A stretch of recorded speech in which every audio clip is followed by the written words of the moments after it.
창세기 25장 12절에서 21절 한 절씩 교독하도록 하겠습니다. 사라의 여종 애굽인 하갈이 아브라함에게서 낳은 아들 이스마엘의 족보는 이러하고,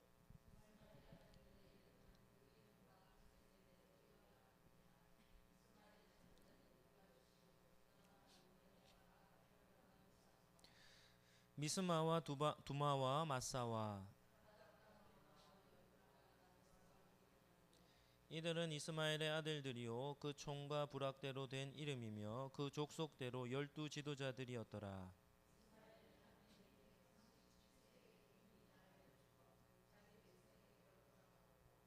그 자손들은 하윌라에서부터 앗수르로 통하는 애굽 앞 술까지 이르러 그 모든 형제의 맞은편에 거주하였더라.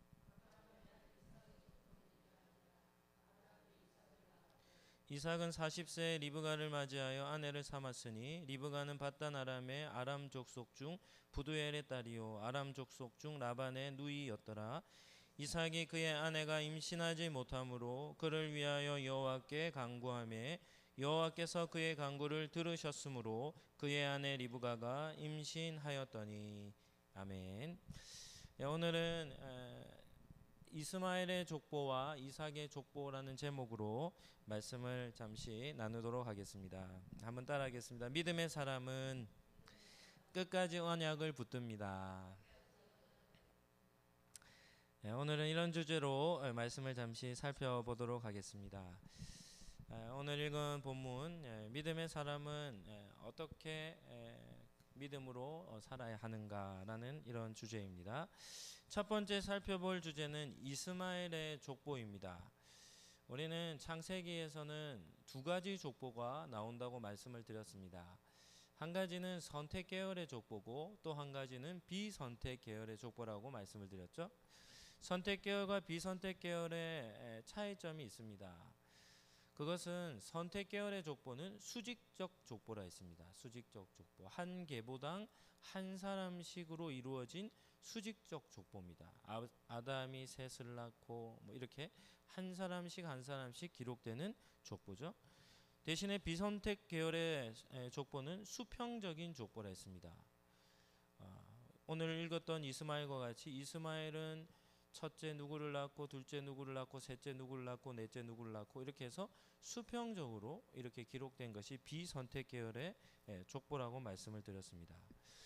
이 둘은 강조점이 다릅니다. 선택 계열의 수직적 족보는 무엇을 강조하는가 하면 혈통을 강조합니다. 그에 반해서 비선택 계열의 수평적인 족보는 문화와 배경, 이런 역사를 강조하는 겁니다. 창세기의 현재 시제는 언제겠습니까? 창세기는 과거의 책입니다. 현재는 모세 시대죠. 그래서 모세오경 같은 경우도 모세가 모세오경을 썼기 때문에 모세의 입장에서 창세기는 과거 시제요. 현재 시제는 출애굽기, 레위기, 민수기입니다. 그리고 신명기 같은 경우는 미래입니다. 미래. 너희가 약속의 땅에 들어가서 그곳에서 살 때에는 아직 이루어지지 않은 겁니다. 여호수아를 통해 성취할 메시지로 신명기가 쓰여졌죠. 그러니까 창세기는 과거의 모세의 현재 시점에서 보면 과거의 역사이죠. 모세 시대는 가족 중심의 족장으로 시작되었던 이런 창세기의 역사가 지나서 한 400년이 지난 이후에 가족 중심의 족장이 아니라 모세 시대는 어떤 시대가 되었습니까? 민족을 이루는 나라가 될 정도로 많은 사람들로 이 수가 번성하게 된 때가 이 모세 시대였죠.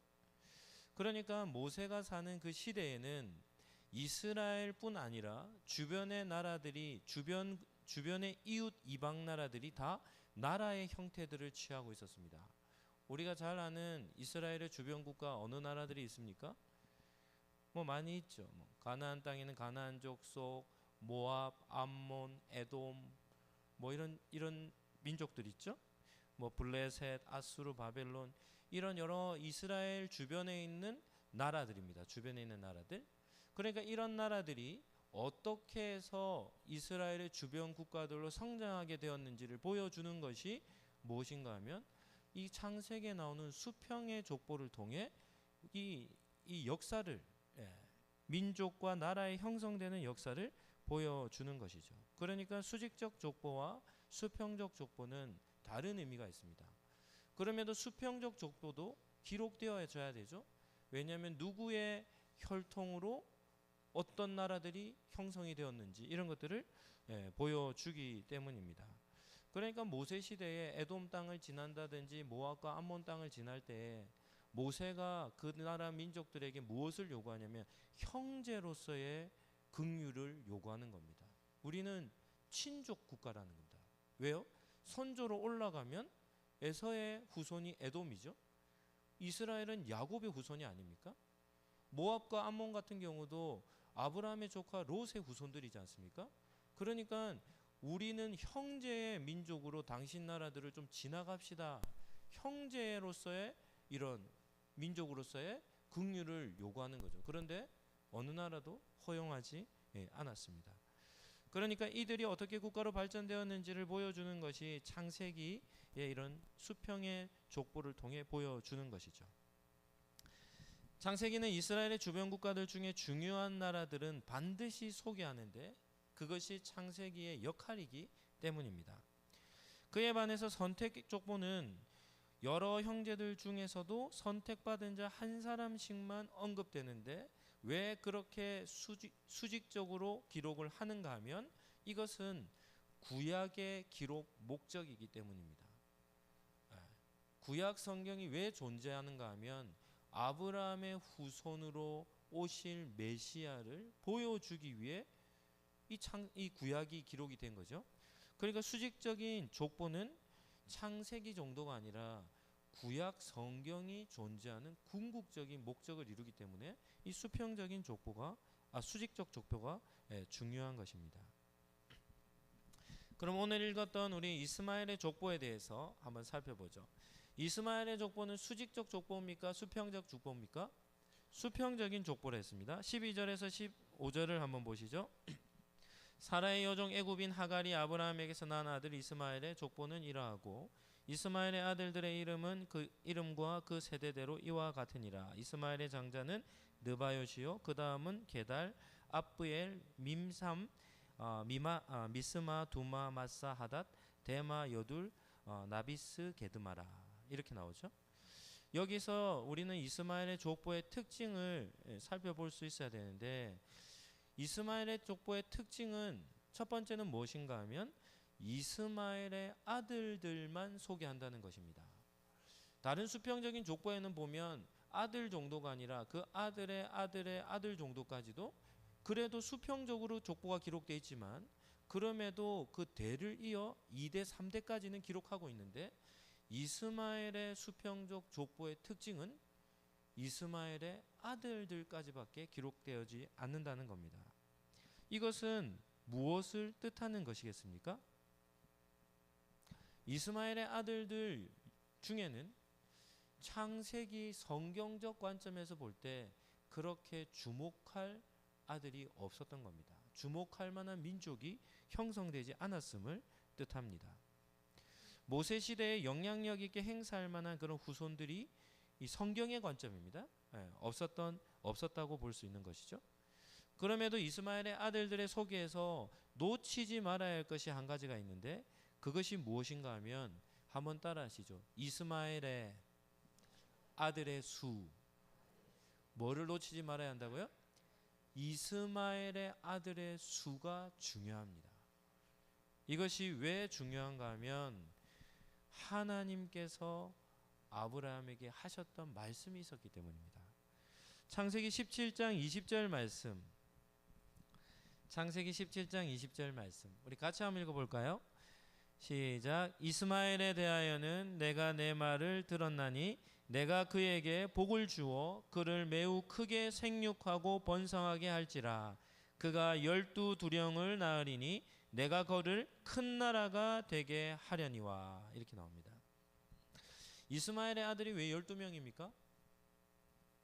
하나님께서 아브라함에게 약속하셨기 때문입니다. 약속하셨기 때문이죠. 아브라함이 99세가 되는데 하나님이 찾아오셨죠. 그리고 내년 이맘때 내가 너에게 아들이 있을 것이다 말하니까 아브라함이 하나님의 말씀을 듣고는 자기의 몸과 사라의 몸이 노한 이 나이가 많아 이제 가능성이 없는 줄 알고 하나님께 이렇게 대답하죠. 이스마엘이나 하나님 앞에서 살기를 원합니다. 이렇게 아브라함이 대답합니다. 그렇게 대답하자 이스마엘에 대한 말을 하나님이 듣자마자 하나님이 아브라함에게 뭐라고 말씀하시냐면 방금 이 말씀으로 너의 이제 이 이스마엘에 대하여는 내가 내 말을 들었나니 내가 그에게 복을 주는데 그가 매우 크게 생육하고 번성하겠는데 12명의 지도자가 나올 것이고 그리고 그들로 인하여 큰 나라가 세워지게 될 것이다 라고 하며 아브라함에게 99세가 되던 해에 하나님이 약속하셨습니다. 그러니까 하나님이 아브라함과 맺었던 이 약속을 하나님은 언제 성취하십니까? 이스마엘 생전에 하나님은 그 아브라함과 맺었던 약속을 성취하시는 것이죠. 그래서 이스마엘의 족보에서 중요한 것은 이스마엘의 아들의 수가 중요한 겁니다. 모두 큰 지도자였고 그 후손은 큰 민족을 이루었다는 것이죠. 16절을 한번 보실까요? 이들은 이스마엘의 아들들이요 그 총과 부락대로 된 이름이며 그 족속대로는 12 지도자이었더라. 아브라함과 맺었던 약속을 17장에 맺었던 약속을 하나님께서는 25장 16절에 성취하심을 보게 됩니다. 이스마엘은 오늘 본문에 보면 137세까지 살았죠. 아브라함이 죽은 후에도 48년을 더 살았습니다. 오늘 창세기 저자가 이스마엘 족보를 통해서 우리 독자들에게 전하고자 하는 메시지는 무엇이겠습니까? 한 가지입니다. 하나님은 어떻게 하신다는 겁니까? 언약에 신실하신 분이시라는 겁니다. 한번 따라 하시죠. 하나님은 언약에 신실하십니다. 아브라함과 맺었던 언약을 이스마엘에게, 이삭이 아닌 이스마엘에게도 신실하게 응답하심을 볼 수 있는 것입니다. 두 번째는 이삭의 족보입니다. 19절부터 21절까지인데요. 제가 한번 읽어드리도록 하겠습니다. 아브라함의 아들 이삭의 족보는 이러하니라. 아브라함이 이삭을 낳고 이삭은 40세에 리브가를 맞이하여 아내를 삼았으니 리브가는 바단 아람의 아람 족속 중 부두엘의 딸이요 아람 족속 중 라반의 루이였더라. 이삭이 그 아내가 임신하지 못하므로 그를 위하여 여호와께 간구하며 여호와께서 그의 간구를 들으셨으므로 그의 아내 리브가가 임신하였더니. 방금 읽은 이 이삭의 족보에서도 특이점들이 있습니다. 첫 번째는 이삭의 족보라 얘기하며 무슨 기사를 기록하냐면 이삭의 결혼 기사가 나옵니다. 족보는 이러하다면 이삭이 누구를 낳고 이렇게 돼야 되는데 이삭의 족보는 이러하다라고 얘기하며 이삭의 결혼사에 대한 내용이 나오는 것이죠. 성경은 매우 친절한 책이라고 했습니다. 이스마엘의 족보를 기록할 때에도 이스마엘을 어떻게 소개하냐면 사라의 여종 애굽인 하갈, 이 하갈이 아브라함에게서 낳은 아들 이스마엘 이렇게 나옵니다. 어떻게 기록합니까? 정말 자세하고 정확하게 기록하죠. 마찬가지입니다. 이삭도 이렇게 기록하죠. 아브라함의 아들 이삭의 족보라. 이삭이 아브라함의 상속자임을 우리에게 독자들에게 다시 한 번 더 강조하며 보여주는 것입니다. 그런데 한 가지 특이점은 무엇인가 하면 이삭의 족보라고 하면 이삭의 아들들이 등장해야 되는데 누가 등장하냐면 그의 아내 리브가가 등장하는 것입니다. 리브가에 대해서도 엄청난 강조점을 가지고 있죠. 이삭이 40세에 리브가를 맞아 아내를 삼았는데 리브가는 바단 아람의 아람 족속 중 부두엘의 딸이요 아람 족속 중 라반의 루이였다. 이 리브가에 대해서도 자세하게 이 창세기 저자는 독자들에게 보여줍니다. 우리는 앞장이었던 창세기 24장에서 리브가가 어떤 여인이었는지를 우리는 구체적으로 살펴보았습니다. 어떤 여인이었습니까? 두 가지로 정리를 한다면 첫 번째는 인품이 훌륭한 여인이었습니다. 긍휼이 그의 삶 속에 흘러 넘치는 여인이었습니다. 사람에게뿐 아니라 미물에게까지도 긍휼함을 베풀 수 있는 여인이었죠. 두 번째는 어떤 여인이었습니까? 믿음의 결단력이 있는, 영적 통찰력이 있는, 하나님께서 아브라함의 가정에 역사하셨던 그 역사를 듣자마자 어떻게 하냐면, 그러한 가정이라면 저는 뭐 하겠다는 겁니까? 가겠다는 겁니다. 믿음의 결단입니다. 믿음의 결단. 그러니까 리브가는 훌륭한 인품을 가졌고 믿음의 결단력이 있는 여인이었음을 보여주죠. 그리고 오늘 본문에서는 뭘 또 강조합니까? 가나안 출신의 여인이 아니라는 겁니다. 리브가는 어느 출신입니까? 아브라함의 친족의 출신이었음을 보여주는 것이죠. 그러니까 아브라함이라는 믿음의 이 조상의 가문에 며느리로서 충분히 적합한 여인이었음을 보여주는 겁니다. 창세기는 이삭의 족보를 강조하며 소개하면서 리브가라는 이 여인을 아주 강조하고 있습니다. 두 번째는 이삭의 족보라고 하면 아들이 나와야 하는데, 두 번째 특이점은 무언가 하면 리브가가 불임녀였다는 것이 나옵니다. 이삭의 족본이라 얘기하면서 리브가가 자식을 놓지 못했다는 것이 강조점이 나오죠. 여기에 우리는 한 가지 딜레마가 있습니다. 그게 뭔가 하면 비선택 계열이었던 이스마엘은 몇 명의 아들을 낳았습니까? 12명의 아들을 낳고 그 12명의 아들들이 다 어떤 사람들이었습니까? 큰 민족의 부락의 한 지역을 다스리는 지도자들이었습니다. 비선택 계열의 이스마엘의 혈통입니다. 그러면 아브라함의 아들 이삭이라고 하는 믿음의 조상이자 언약의 혈통인 이삭이라고 한다면, 이삭의 족보라고 한다면 이스마엘보다도 더 번성해야 되지 않겠습니까? 이유는 하나님께서 아브라함을 통해 너의 후손이 크게 될 큰 민족을 이룰 것이다 라고 약속하셨기 때문이죠. 그런데 선택 계열이었던 이삭은 믿음의 여인을 맞아서 함께 결혼했다는 것까지는 아주 긍정적인 사건인데, 그런데 문제가 무엇인가 하면 리브가가 자식을 낳지 못했다라는 문제가 발생하는 것이죠. 리브가가 마치 누구와 같았습니까? 그의 시어머니 사라와 같았습니다. 사라는 성경에 기록한 기간으로만 본다면 65세로부터 89세까지 90세까지 25년 동안 불임녀로 살았죠. 이 25년의 기간은 사라에게는 지옥 같은 시간이었습니다. 하나님께서 흔들릴 때마다 찾아오셔서 약속을 맺어주셨음에도 불구하고 아브라함도 흔들렸고 사라도 계속해서 흔들렸죠. 자신의 몸이 약해짐으로 인해서 그 약속을 굳게 붙들지 못했던 사람이 사라가 아니었습니까? 그에 비해서 리브가는 한 가지 아쉬운 점이 있는데, 리브가의 나이가 소개되지 않는다는 게 참 아쉽습니다. 그래서 리브가의 나이가 어떤지 잘 모릅니다. 뭐 자료들을 보면 뭐 이렇게 결단하고 종을 따라 오겠다 했을 때가 뭐 리브가 뭐 10대, 20대가 되기 전에 뭐 한 10대 후반 정도 되는 소녀가 아니었겠는가 뭐 이런 얘기도 하는데 잘 모르겠습니다. 왜냐하면 성경에서 그걸 언급하지 않기 때문이죠. 리브가 나이는 정확하게 나오지 않지만 이삭의 나이가 정확하게 나옵니다. 이삭은 40세에 리브가를 맞이하여 결혼했습니다. 그리고 오늘 읽진 않았지만 26절을 한번 보실까요?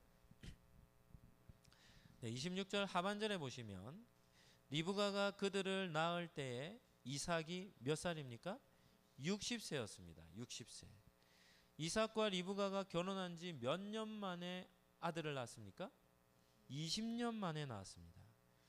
아브라함은 하나님께 약속을 받고 25년을 기다렸습니다. 근데 이삭은 결혼하고 나서 몇 년을 기다렸습니까? 20년을 기다렸습니다. 그런데 오늘 본문에서 우리가 한 가지 발견해야 될 것이 있는데, 그것이 무엇인가 하면 이삭과 리브가는 그의 부모와 같지 않았다는 겁니다. 리브가는 그의 시모였던 사라와 달랐다는 겁니다. 사라는 어떻게 했죠? 10년 정도 기다리다가 11년째 될 때 더 이상 참지 못해 어떤 실수를 합니까? 자기의 종 하갈을 남편에게 첩으로 들여서 인간적인 방법을 통해 어떻게 하는 겁니까? 자신의 불임의 문제를 해결하고자 했던 것이죠.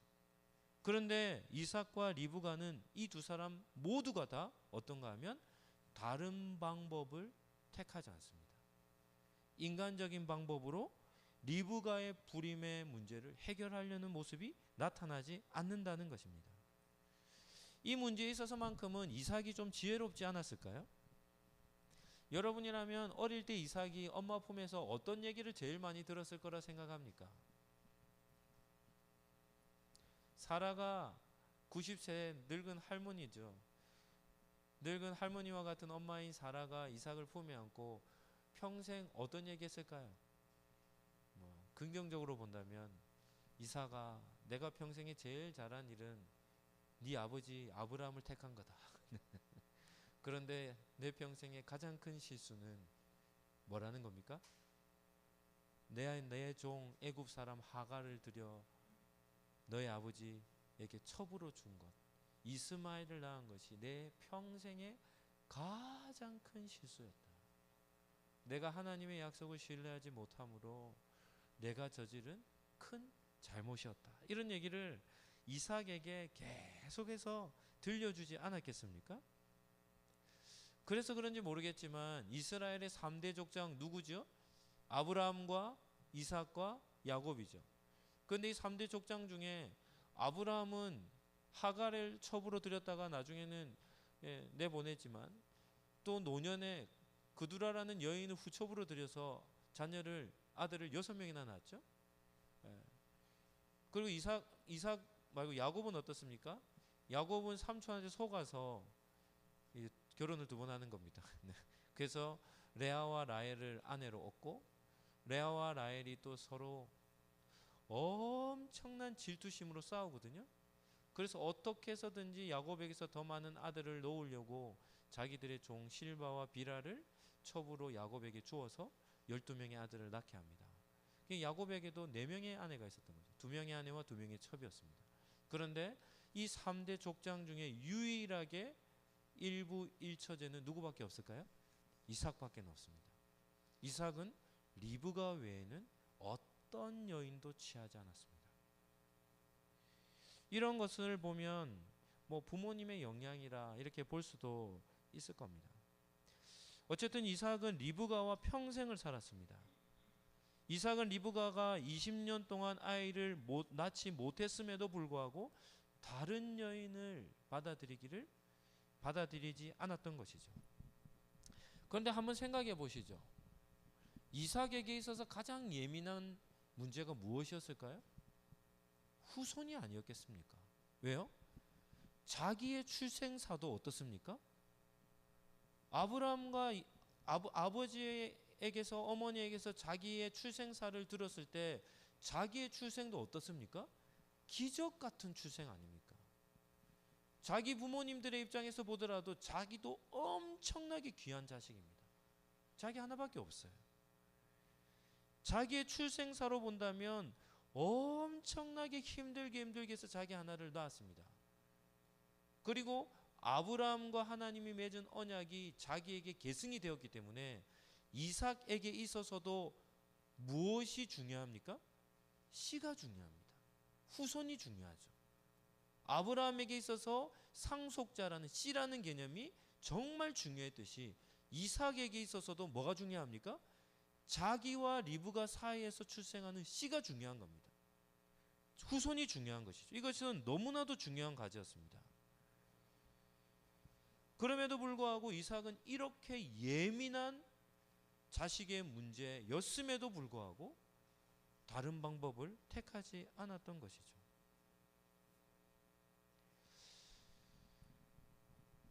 아버지가 당면한 그 고난의 여정을 자신도 지금 당하고 있지 않습니까? 20년이라는 기간은 생각보다 긴 세월입니다.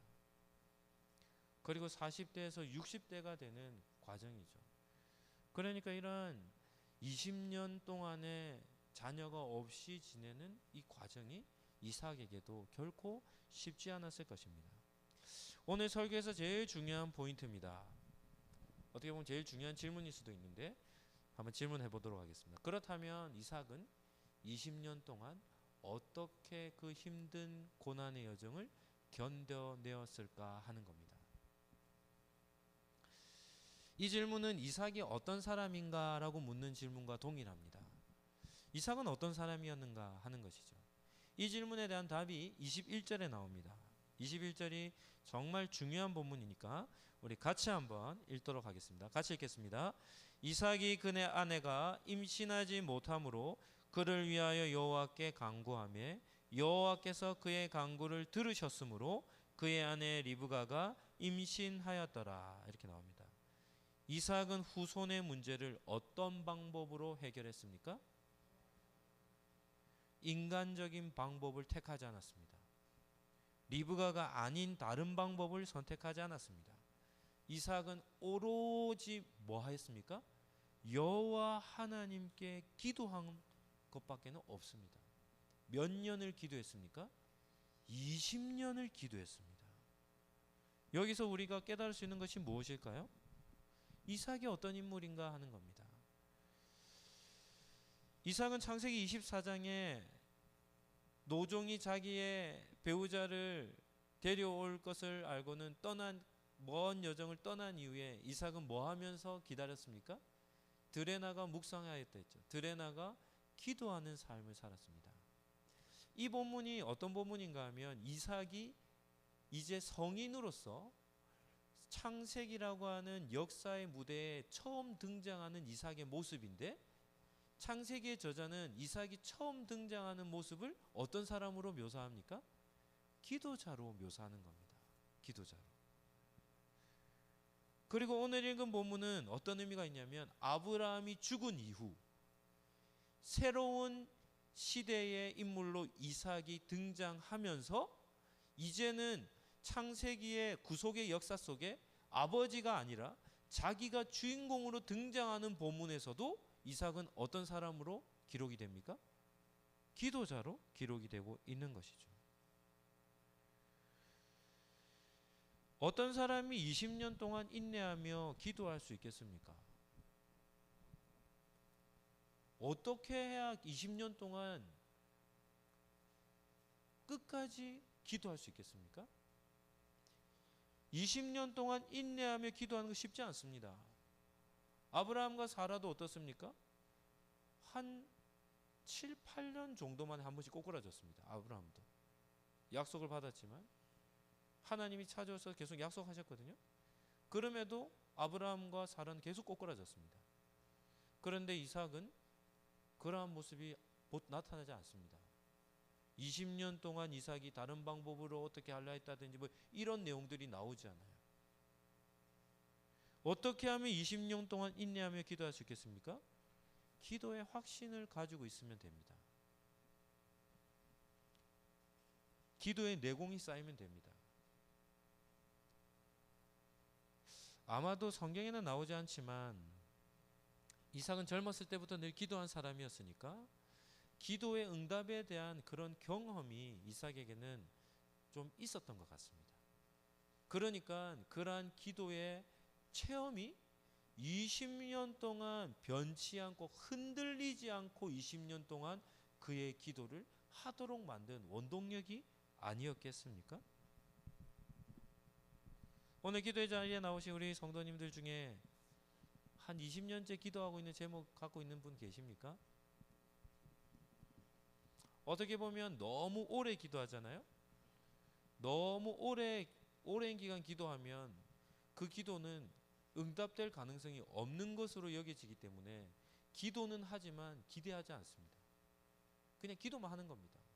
네. 여기서 중요한 것이 있는데, 기도의 응답의 가능성이 없을 때 기도하는 태도가 어떠냐면 간절함이 없습니다. 그냥 기도하는 겁니다. 그냥 기도만 하는 거죠. 그런데 이삭은 그렇지 않았습니다. 21절에 보면 이삭은 어떻게 기도했다고 나옵니까? 그를 위하여 여호와께 간구하매. 이삭은 어떻게 기도했습니까?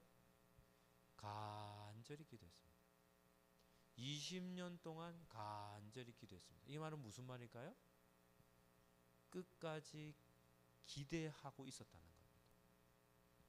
하나님께서 응답해 주실 줄로 믿고 가능성을 보고 어떻게 하는 겁니까? 20년 동안 지속적으로 기도했다는 것입니다. 그러니까 기도 응답해 주실 여호와 하나님을 끝까지 믿었던 것이죠. 말씀을 정리하도록 하겠습니다. 우리는 오늘 본문에서 우리는 어떤 메시지를 우리는 붙들 수 있어야겠습니까? 불가능해 보이는 기도 제목이라도 이라 할지라도 소원을 품고 계속해서 기도하는 것입니다. 한번 따라하시죠. 간절함은 기대할 때에만 주어집니다. 우리가 기도할 때 간절한 기도 있잖아요. 하나님 앞에 간절히 구하는 기도 제목은 기대가 있기 때문에 그런 모습으로 기도하는 것이죠. 아직 아무것도 보이지 않는다 할지라도 하나님께서 우리에게 주신 약속이라고 한다면 어떻게 하는 겁니까? 포기하지 않고 끝까지 기대하는 마음으로 간절히 기도하는 것입니다. 이것이 바로 이삭의 믿음이었고 이삭의 기도의 자세였던 겁니다. 그러면 이런 질문 해보죠. 그렇다면 하나님은 이러한 20년 동안의 간절한 이삭의 기도에 어떻게 응답하셨을까요? 다음 시간에 살펴보겠지만 리브가의 태에 쌍태를 허락하십니다. 쌍태를. 이거는 어떤 은혜라 할 수 있겠습니까? 갑절의 은혜라 할 수 있겠죠. 갑절의 은혜. 20년 동안 변치 않고 간절하게 기도의 줄을 붙들고 있었던 이삭에게 하나님은 응답해 주셨는데 어떻게 응답해 주셨다고요?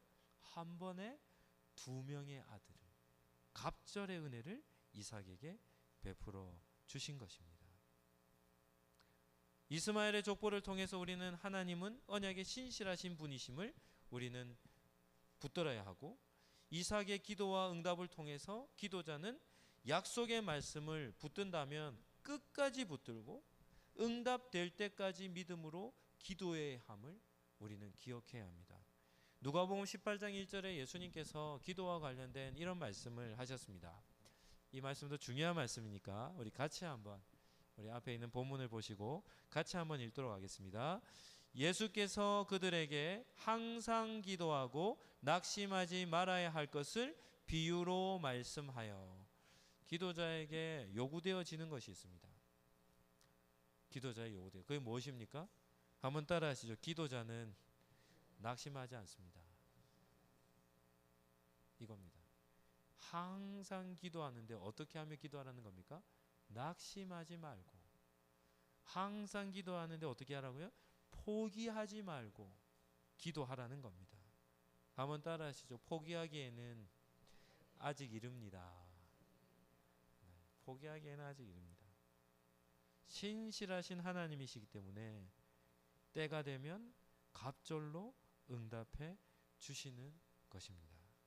오늘 이 밤에도 우리의 기도줄을 다시금 붙들고 하나님 앞에 이삭과 같이 믿음으로 끝까지 우리에게 주신 약속의 말씀들이 있다면 그 말씀을 붙들고 끝까지 응답될 때까지 낙심하지 않고 포기하지 않고 기도하는 믿음의 기도자들, 이삭과 같은 기도자들이 되시기를 예수님 이름으로 축복합니다.